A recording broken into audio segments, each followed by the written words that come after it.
Hello दोस्तों, I am Ajay Singh, your maths educator. तो एक बार फिर से मैं आप सभी का बहुत बहुत वेलकम करता हूं अपने ऑफिशियल यूट्यूब चैनल दक्ष एकेडमी पर। तो क्या लॉकडाउन अब आपकी पढ़ाई में बाधक बन पाएगा? जी नहीं, लॉकडाउन बिल्कुल भी अब आपकी पढ़ाई में बाधक नहीं बन पाएगा।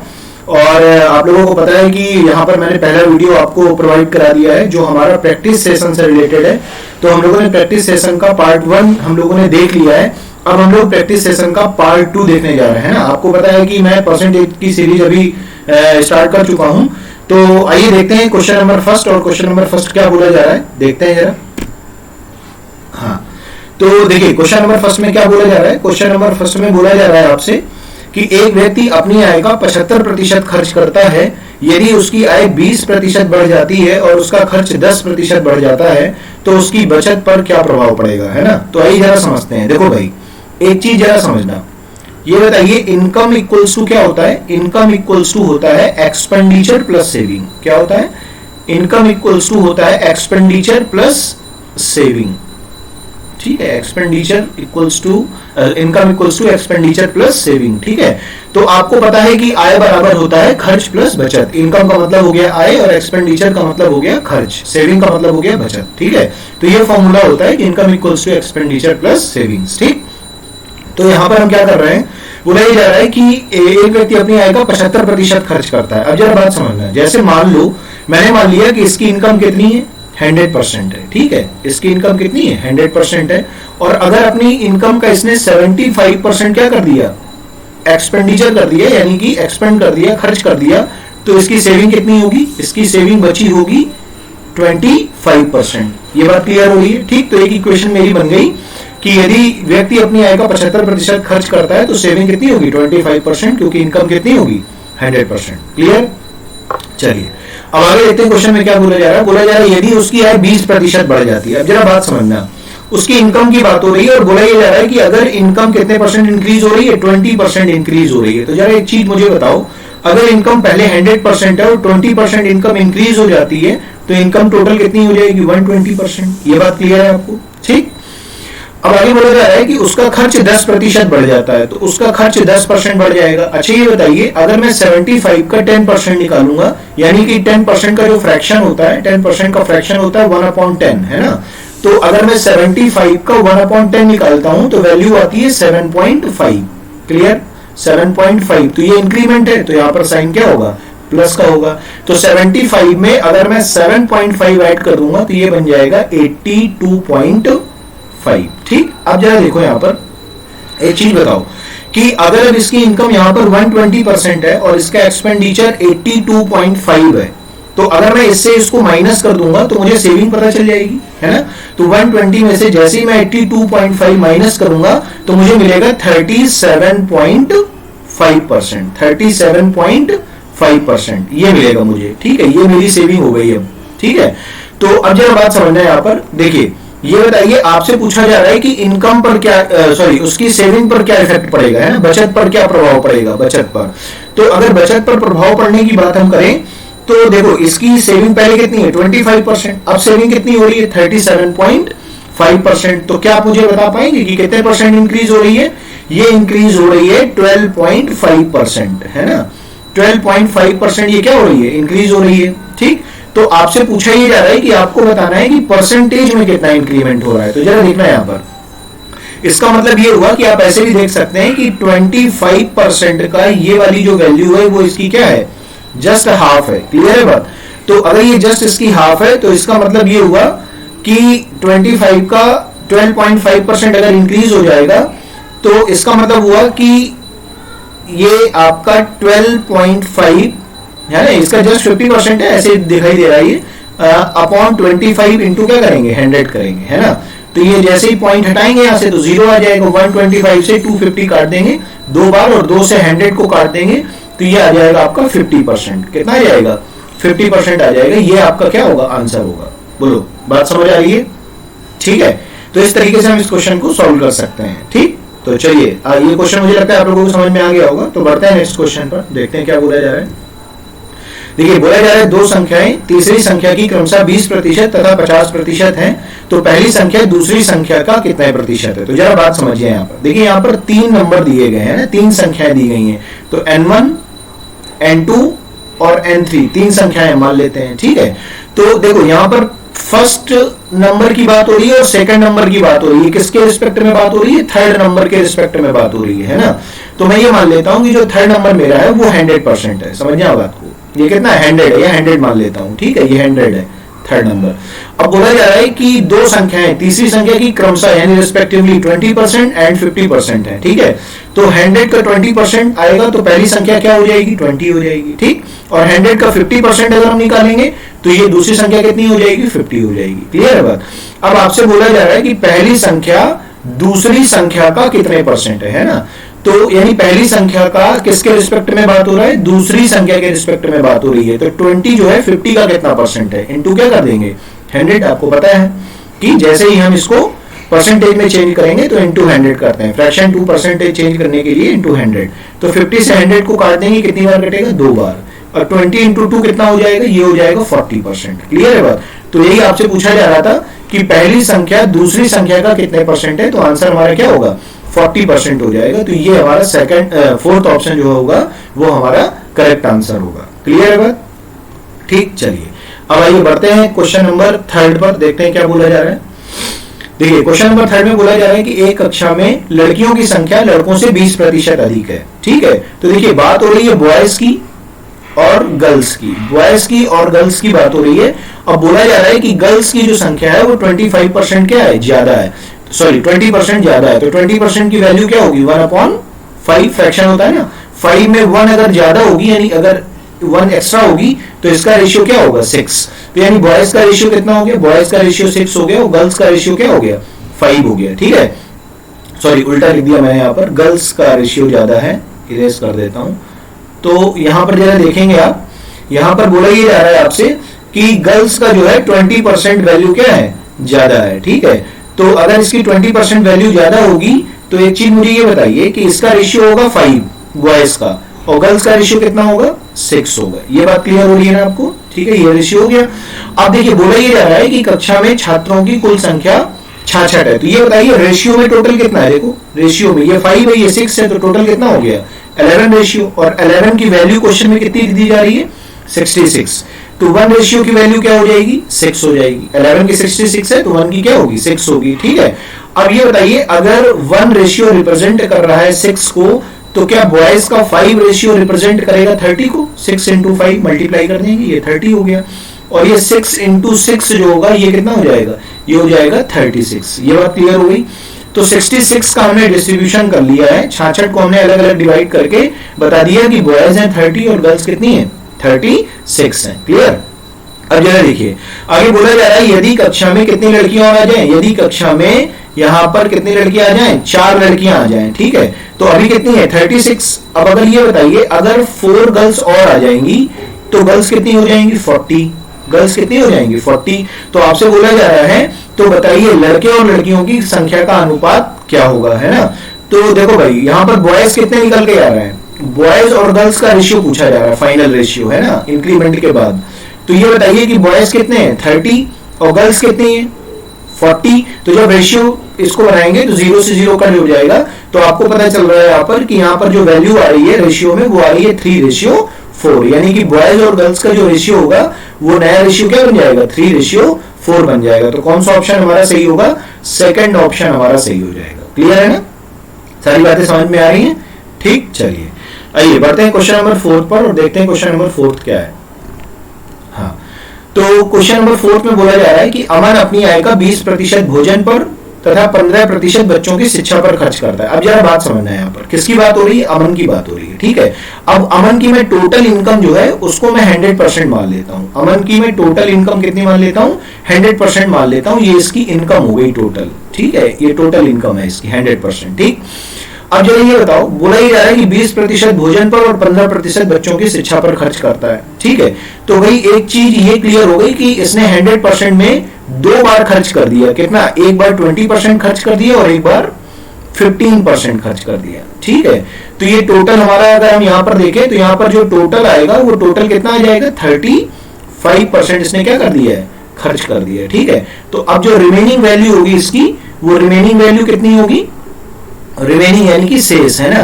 तो रिमेनिंग वैल्यू उसके पास जो बचेगी वो बचेगी 65%। रिमेनिंग वैल्यू जो बचेगी वो क्या बचेगी 65%। ठीक, अब देखिए आगे बोला जा रहा है कि बची हुई आय का 40% मनोरंजन पर और परिवहन पर खर्च करता है, यानी 40% किस पर खर्च कर रहा है, 40% ट्रांसपोर्ट पर और किस पर, एंटरटेनमेंट पर खर्च कर रहा है, उसके बाद 30% मेडिकल पर खर्च कर रहा है। तो एक चीज बताना, अगर मैं थोड़ी देर के लिए ये जो रिमेनिंग अमाउंट है इसको मैं 100% अज्यूम कर लूं, अगर मैं इसको 100% अज्यूम कर लूं तो इसका मतलब ये हुआ कि आपने ये जो 65% है रिमेनिंग अमाउंट, इसमें से कितना खर्चा कर दिया आपने, इसमें से आपने खर्चा कर दिया 30% मेडिकल पर और 40% आपने मनोरंजन पर। ठीक है, तो ये इसका मतलब ये हो गया कि ये 40% प्लस 30% और क्या हो गया, खर्च हो गया इसमें से, है ना। तो अगर मैं इसको 100% एज्यूम करके चल रहा हूं तो इसका मतलब है 100 में से आपने कितना खर्च कर दिया है, 70% आपने खर्च कर दिया। तो बचा कितना होगा आपका, बचा होगा 30%। तो 30% किसका बचा होगा, यानी 100 में से 70 खर्च कर दिया है तो बचा है 30, लेकिन किसका, रिमेनिंग का, किसका, रिमेनिंग का। ठीक है, तो 65 का मैं 30% निकाल लेता हूं, तो 65 इंटू 30 अपॉन 100, आपको पता है 3/10 होता है फ्रैक्शन, 0 से 0 कैंसिल हो जाएगा, यहाँ पॉइंट आ जाएगा, तो 5 3 15 और 6 3 18 1 19, यानी क्या आ गया 19.5%। ये इसका क्या हो गया, रिमेनिंग सेविंग्स हो गई, इसकी बची हुई क्या हो गई, रिमेनिंग इसकी क्या हो गई, सेविंग हो गई। क्लियर है बात। अब इसकी रिमेनिंग सेविंग जो हमने निकाली है वो परसेंटेज में निकाली 19.5%, और क्वेश्चन में कितना दिया जा रहा है 8775। क्लियर है बात। तो जब आप 1% की वैल्यू निकालेंगे तो ये बन जाएगा 8775 अपॉन 19.5 इंटू 100। क्लियर है ना। अब देखिए पॉइंट से ये पॉइंट, जैसे ही पॉइंट हटेगा तो यहां पर ऊपर 0 आ जाएगा। 5 से मैं एक बार इसको कट कर लेता हूं, थोड़ा कलर चेंज कर लेता हूं समझाने के लिए।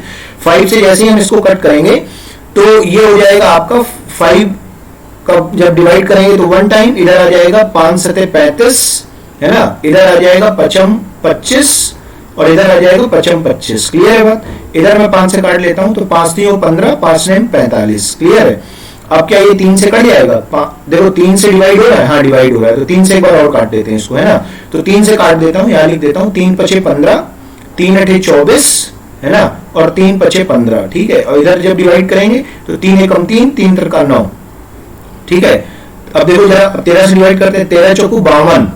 ठीक है, 13 चौकू 52 और 13 5 65, यानी कितनी बार पूरा डिवाइड हो रहा है ये 45 टाइम्स, है ना।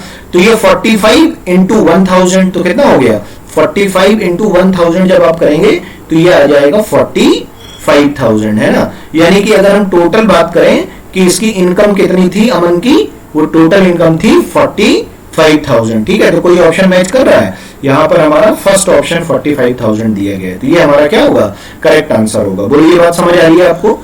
ठीक है, मुझे लगता है कि आपको अच्छे समझ में आ गया होगा। ठीक है, अगर आपको समझ में ना आया हो तो आप कमेंट बॉक्स में कमेंट कर सकते हैं। ठीक है, फिर मैं नेक्स्ट वीडियो में इसको एक बार और देख लूंगा। ठीक, तो चलिए बढ़ते हैं नेक्स्ट क्वेश्चन पर। देखिए नेक्स्ट क्वेश्चन क्या बोला जा रहा है, एक व्यक्ति अपनी आय का 30% दान कर देता है। जरा समझना है, यहाँ पर एक आदमी है या एक मैन है, उसकी अगर हम बात करते हैं टोटल इनकम की, तो टोटल इनकम उसकी कितनी है मान लेते हैं 100%। ये इसकी क्या हो गई, टोटल इनकम हो गई मान लो। ठीक है, अब टोटल इनकम में बोला ये जा रहा है आपसे कि टोटल इनकम अगर इसकी 100% है तो वो 30% क्या कर देता है, दान कर देता है। ठीक है, डोनेट कर रहा है मान लो, ये 30% इसने क्या कर दिया, इसका डोनेट कर दिया, दान दे दिया। ठीक है, ये दान में दे दिया इसने। ठीक, अब जरा देखिए बोला जा रहा है शेष संपत्ति का 30% और 25% क्रमशः अपनी पत्नी और पुत्री को दे देता है। तो जरा बात समझना, अब ये बताओ रिमेनिंग अमाउंट इसके पास कितना बचा होगा, 70%, है ना। अब 70% में ये और डिस्ट्रीब्यूट कर रहा है। कैसे डिस्ट्रीब्यूट कर रहा है, 30% ये किसको दे रहा है, ये अपनी पत्नी को दे रहा है। यानी इसने अपनी वाइफ को कितना दिया है, इसने अपनी वाइफ को दिया है 30%। किसका 30%, 75% का। ठीक है, 30% और 25% क्रमशः अपनी पत्नी को दे देता है। ठीक है, तो 30% इसने वाइफ को दे दिया और उसके बाद बोला जा रहा है कि 25% ये अपने पुत्र को दे देता है। तो 25% इसने अपने क्या कर दिया, अपने इसने सन को दे दिया। ये बात क्लियर हो रही है। ठीक है, इतने में किसी को कोई दिक्कत, तो वही बोला जा रहा है कि शेष संपत्ति का यानी कि रिमेनिंग अमाउंट का 30% इसने किसने 30 और 25% 25% क्रमशः अपनी पत्नी और पुत्र को दे देता है और शेष संपत्ति को अपने 3 बराबर किसमें बांट देता है, 3 बराबर पुत्रियों में बांट देता है। ठीक है, तो एक चीज जरा समझना, अगर मैं यहां पर देखूं तो यहां पर ये जो टोटल हो रहा है, ये टोटल कितना हो रहा है, यानी कहने का मतलब ये है कि 30% और 25%, यानी इट मींस ये जो टोटल बन गया आपका, ये बन गया 55%। ठीक है, कितना बन गया, 55% बन गया। ठीक, तो अब जो रिमेनिंग अमाउंट बचा होगा, वो रिमेनिंग अमाउंट कितना बच रहा होगा, वो बच रहा होगा अब आपके पास 15% बच रहा होगा। ठीक है, ये आपका रिमेनिंग अमाउंट हो गया। ठीक है, थोड़ा सा कलर चेंज कर लेते हैं, तो ये आपका हो गया रिमेनिंग अमाउंट। अब देखो क्या बोला जा रहा है कि इस रिमेनिंग अमाउंट को उसने क्या किया है, इस रिमेनिंग अमाउंट को उसने अपने 3 डॉटर में डिवाइड कर दिया है, 3 पुत्रियों में बराबर बराबर बांट दिया है, D1 D2 D3 में बराबर बराबर बांट दिया है। तो बराबर बराबर बांटने के लिए यानी इट मींस क्या हुआ कि किसी एक का जो पार्ट बनेगा वो क्या बनेगा, 15/3% बनेगा। ठीक है, क्योंकि 15% तो तीनों का है, तो एक का कितना होगा, 15/3% होगा। और जो कि कितने के बराबर है, जो कि बोला जा रहा है 42 लाख रुपए मिलते हैं। अगर एक पुत्री को, एक डॉटर को 42 लाख रुपए मिलते हैं, तो आइए जरा इसको सॉल्व कर लेते हैं एक बार, है ना। तो देखिए परसेंटेज, यहां से अगर हम इसको सॉल्व करते हैं तो परसेंटेज यानी कि यहां से जब हम इसको हटाएंगे तो 1% की वैल्यू हमारी क्या बन जाएगी, 1% की वैल्यू बन जाएगी 42 इंटू 3/15, है ना। तो जैसे ही हम इससे इसको डिवाइड करेंगे तो कितनी बार जाएगा, 5 टाइम्स। क्लियर बात। तो ये क्या हो गई, 1% की वैल्यू हो गई, 1% की वैल्यू क्या हो गई, 42/5 हो गई, 42 क्या हो गई, 5 हो गई। ठीक है, तो 100% की निकालनी है तो हम क्या कर देंगे, इंटू 100 कर देंगे। तो जैसे ही 5 से डिवाइड करेंगे तो ये कितना टाइम्स जाएगा, 20 टाइम्स।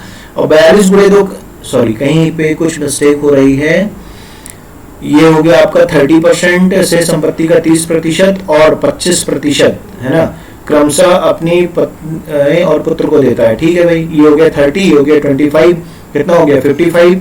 ठीक है, बचा कितना 15, तो ये हो गया 15/3% जो है वो कितने के बराबर है, 42 लाख के। ठीक है, तो सही तो है आई थिंक। ठीक है भाई, तो ये कितना आ रहा है 42 इंटू 20, यानी ये आ रहा है आपका 840, है ना, 100%। तो लाख में वैल्यू पूछी जा रही है, इसका मतलब है अभी कहीं पर कुछ गलत हो रहा है। एक बार फिर से चेक कर लेते हैं कि बोला जा रहा है कि शेष संपत्ति 30% तो दान दे दिया, बचा कितना 70%। शेष संपत्ति का 30% और 25% क्रमशः अपनी पत्नी और पुत्र को दे देता है, और शेष संपत्ति को अपने 3 पुत्रियों में बराबर बराबर बांट देता है। तो एक काम करते हैं, जरा ऐसे समझते हैं कि जैसे मान लो 70% है ना, अब 70% में 30% इसने दे दिया है, तो 30% अगर दे दिया है तो यानी कि 21% दे दिया है ना। 70 का 30% निकालेंगे तो 21% आएगा, जो कि किसका है, वाइफ का है। अब जरा देखते हैं आगे बोला जा रहा है कि 25% इसने क्या कर दिया है, 25% इसने और दे दिया है। किसको दे दिया है, ये इसने अपने सन को दे दिया है। तो 25% का फ्रैक्शन क्या होता है, 1/4 होता है। तो 70% का अगर हम 1/4 निकालेंगे तो 70 का 1/4 है ना, जब 2 से काट देंगे तो ये आ जाएगा 35/2, यानी कि 17.5 आ जाएगा। कितना आ जाएगा, 17.5। तो ये हो गया 17.5%, है ना। तो ये टोटल कितना हो गया, जरा देखते हैं। ये हो गया आपका 7 1 8, यानी 38.5%। कितना हो गया, 38.5%। तो इसने क्या कर दिया है, दे दिया है। तो अब रिमेनिंग अमाउंट कितना बचा होगा इसके पास, तो हम 70 में से जब इसको माइनस करेंगे तो ये आ जाएगा 70.0, और यहाँ 38.5 माइनस करेंगे, ये 0.5 आ जाएगा, और यहाँ आ जाएगा आपका 1, और यहाँ पर आ जाएगा 3, है ना। तो ये हो जाएगा 31.5, है ना। ये तो अब क्या करेगा, इसको 3 डॉटर में बराबर बराबर डिवाइड करेगा, तो परसेंटेज जो बनेगा वो बन जाएगा 31.5/3%, इक्वल्स टू कितने के बराबर होगा, ये बराबर होगा 42 लाख के। ठीक है, तो 1% की वैल्यू अगर हम निकालेंगे तो ये आ जाएगा 42/31.5 इंटू 3। क्लियर है बात।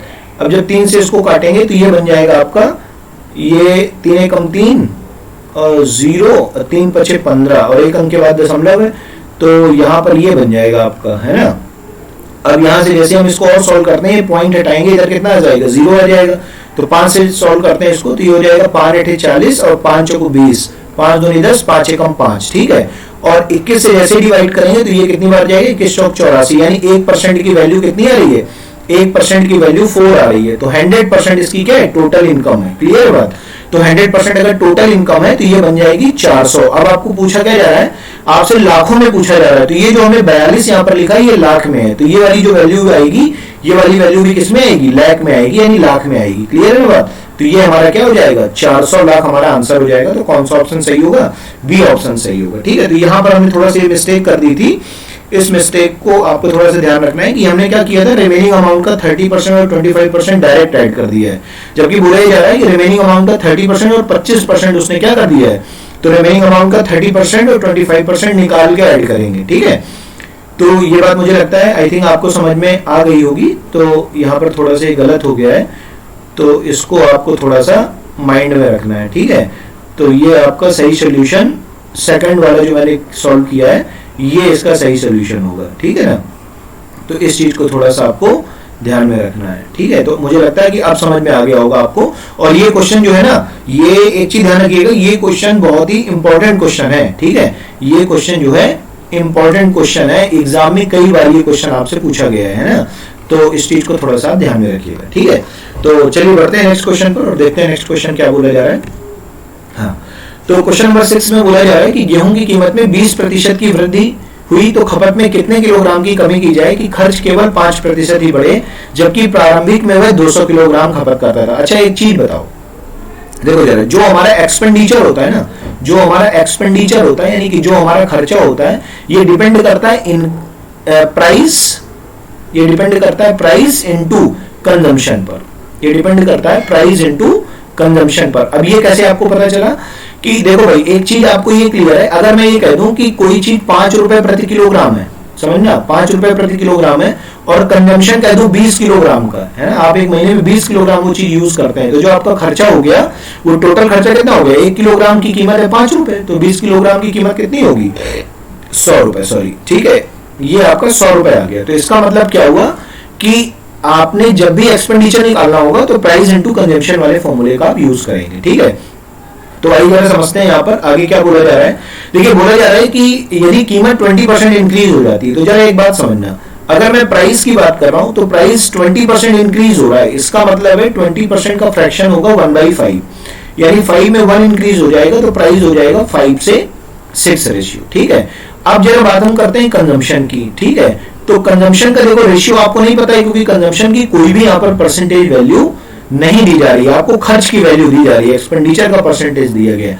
तो कंजम्पशन का जब भाई मुझे अननोन है तो मैं कुछ ना कुछ अननोन वैल्यू मान लेता हूं, तो यहाँ पर मैं क्या मान लूं, एक्स रेशियो वाई मान लेता हूं थोड़ी देर के लिए। ठीक है, और आपको पता है कि जो एक्सपेंडिचर है वो 5% इंक्रीज हो रहा है, तो 5% की वैल्यू हो जाएगी 1/20 फ्रैक्शन में। ठीक है, तो इसका मतलब ये हुआ कि अगर हम एक्सपेंडिचर की बात करें तो एक्सपेंडिचर हमारे 20 रेशियो से कितना हो रहा है, 21 रेशियो हो रहा है। ये बात क्लियर हो रही है। ठीक है, तो ये 21 रेशियो हो रहा है, इसका मतलब है कि देखो एक्सपेंडिचर कैसे पता चला होगा, प्राइस इनटू कंजम्पशन से, तो ये 5 इंटू एक्स करेंगे तो ये क्या बन जाएगा 5x अपॉन 6 इंटू वाई करेंगे तो क्या बन जाएगा 6y इक्वल्स टू क्या हो जाएगा, ये हो जाएगा 20/21। आइए सॉल्व कर लेते हैं, 5 से काट देते हैं इसको, कितनी बार कटेगा 4 टाइम्स, 3 से डिवाइड कर रहे हैं इसको, काट देते हैं तो 3 से ये 2 बार कट जाएगा, ये 7 टाइम्स। ठीक है, तो x upon y equals to क्या हो जाएगा 2 इंटू 4 हो जाएगा 8। ठीक है, और इधर हो जाएगा 7। तो इसका मतलब ये हुआ कि x रेशियो y की वैल्यू आ गई 8/7। इसका मतलब क्या हुआ कि पहले वाला कंजम्पशन 8 रेशियो है, बाद वाला कंजम्पशन कितना है 7 रेशियो है। ये बात क्लियर हो रही है। तो यहां पर देखो बोला जा रहा है कि जबकि प्रारंभिक में जो खपत है वो 200 किलोग्राम की है। ठीक है, तो इस रेशियो में स्टार्टिंग में 8 है, तो 8 की वैल्यू क्या होगी 200 केजी होगी। क्लियर, तो एक रेशियो की वैल्यू क्या होगी, अगर 8 की वैल्यू 200 है तो एक की वैल्यू क्या होगी 25 केजी होगी। क्लियर है बात, एक की वैल्यू 25 होगी तो 27 की कितनी होगी 7 की कितनी होगी 25 गुणे 7 यानी 175 केजी होगी। बोलो बात समझ आ रही है। तो वही आपसे बोला जा रहा है कि बताइए कि खपत में कितने किलोग्राम की कमी करनी होगी, है ना, ये पूछी जा रही कमी। ठीक है, तो देखो 200 किलोग्राम से 175 किलोग्राम खपत हो रही है, यानी कमी कितनी करनी पड़ेगी 25 केजी की करनी पड़ेगी। ठीक है, ये बात समझ में आ रही है ना आपको। देखो ये निकालने की कोई आवश्यकता नहीं थी है। ठीक है, यहाँ पर कोई नीड नहीं है फाइंड करने की, इसलिए क्योंकि 8 की वैल्यू 200 है तो एक की वैल्यू 25 किलोग्राम है, और आपको पता है कि रेशियो 8 से कितना हो रहा है 7 हो रहा है, यानी कि 1 रेशियो डिक्रीज हो रहा है, और 1 रेशियो की वैल्यू आप निकाल चुके हैं पहले 25 किलोग्राम। तो आंसर हमारा क्या हो जाएगा 25 किलोग्राम हो जाएगा। ठीक है, तो ऑप्शन नंबर 3 हमारा जो है करेक्ट आंसर होगा। ये बात क्लियर हो रही है आपको। ठीक है, तो चलिए देखते हैं जरा नेक्स्ट क्वेश्चन क्या बोला जा रहा है। क्वेश्चन नंबर 7 में बोला जा रहा है, इंपॉर्टेंट क्वेश्चन है ये भी, ठीक है, इंपॉर्टेंट क्वेश्चन है, देखते हैं जरा क्या बोला जा रहा है। बोला ये जा रहा है कि एक ट्रेन में 240 साथियों के साथ एक ट्रेन 240 यात्रियों के साथ चलना शुरू करती है, ठीक है। तो देखो भाई टोटल लोग कितने हैं, 240 लोग हैं, ठीक है, 240 लोग हैं। अब बोला जा रहा है कि पहले स्टेशन पर 12 यात्री उतर जाते हैं, समझना बात को। जैसे ही स्टेशन पहला आया तो पहले स्टेशन पर क्या हुआ कि 12 यात्री उतर गए, ठीक है। अब ये बताओ, अच्छा 12 यात्री अगर उतर जाते हैं और बोला जा रहा है कि 22 यात्री चढ़ जाते हैं तो प्लस 22 और कर देंगे, तो इसका मतलब हुआ क्या कि प्लस 10 और इंक्रीज हो गए, ठीक है। तो पहले स्टेशन पर जैसे ही गाड़ी पहुंची तो प्लस 10 और इंक्रीज हो गए, यानी कि टोटल लोग अब कितने हो गए, 250 लोग हो गए टोटल, ठीक है।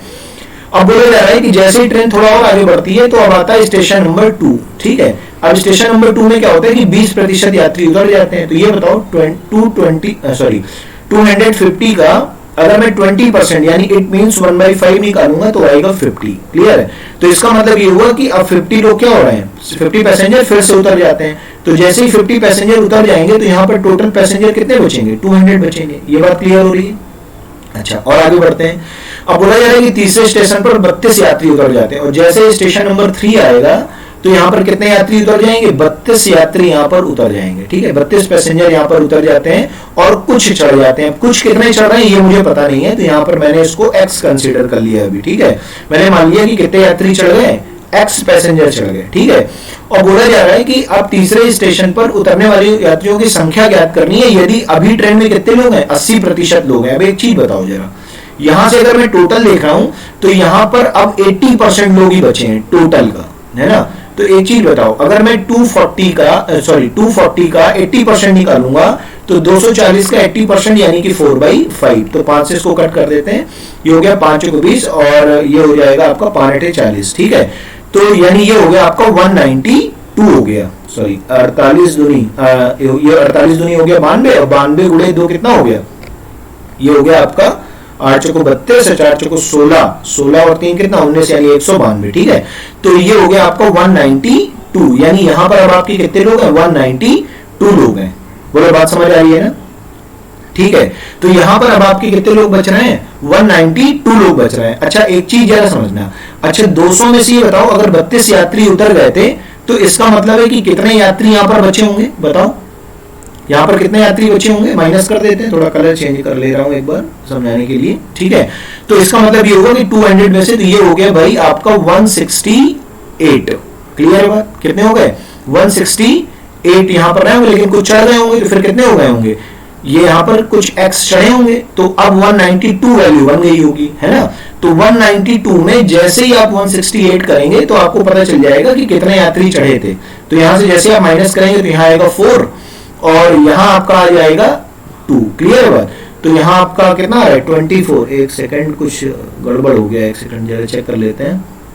240 है, 240 में से पहले स्टेशन पर 12 यात्री उतरे और 22 यात्री चढ़े यानी 10 बढ़ गए, ये 250 हो गया। 250 का 20% यहाँ पर यात्री उतर जाते हैं यानी कि 50 उतर गए तो यहाँ पर बचे 200। अब बोला जा रहा है कि 32 यात्री चढ़ जाते हैं, सॉरी यहाँ पर बोला जा रहा है कि तीसरे स्टेशन पर 32 यात्री चढ़ जाते हैं और कुछ यात्री उतर जाते हैं, सॉरी यहाँ पर ये चीज गलत हो गई, ये प्लस का 32 होगा और यहाँ पर ये जो माइनस का x होगा, क्या होगा यहाँ पर माइनस का x होगा, ठीक है। ये थोड़ा सा यहाँ पर मिस्टेक हो गई जल्दबाजी में, ये माइनस का x होगा, ये बात क्लियर है। तो 200 प्लस 32 यानी यहाँ पर वैल्यू जो होगी स्टेशन थर्ड पर, ये स्टेशन थर्ड पर वैल्यू जो होगी वो वैल्यू कितनी होगी, ये वैल्यू होगी आपकी 232, क्लियर है बात। यहाँ पर मैं लिख दे रहा हूं, ये वैल्यू आपकी होगी 232, ठीक है। अब देखो यहाँ पर बचे कितने हैं 192, तो अब माइनस कर देते हैं 232 और ये हो गया 192, तो जैसे ही माइनस करेंगे तो ये कितना आ जाएगा 40 आ जाएगा। यानी कहने का मतलब ये कि स्टेशन थर्ड पर आपसे पूछा जा रहा है कि कितने यात्री उतरे थे, तो यहाँ पर आंसर क्या हो जाएगा 40 आंसर हो जाएगा। बोलो क्लियर हो रही ना बात, ठीक है। तो यहां तक मुझे लगता है आपको सारी चीजें समझ में आई होंगी। तो थैंक्स फॉर वॉचिंग, और अगर आपको ये वीडियो अच्छा लगा हो, क्वेश्चंस का लेवल अच्छा लगा हो, अच्छे स्टैंडर्ड के क्वेश्चन मैं आपको और भी आगे कराने वाला हूं, तो एक बार प्लीज इस वीडियो को लाइक कर दें, अपने दोस्तों के साथ शेयर कर दें, और अगर चैनल को अभी तक सब्सक्राइब नहीं किया है तो सब्सक्राइब कर लें और बेल आइकन को प्रेस कर लें, ठीक है। थैंक यू सो मच, मिलते हैं नेक्स्ट वीडियो में।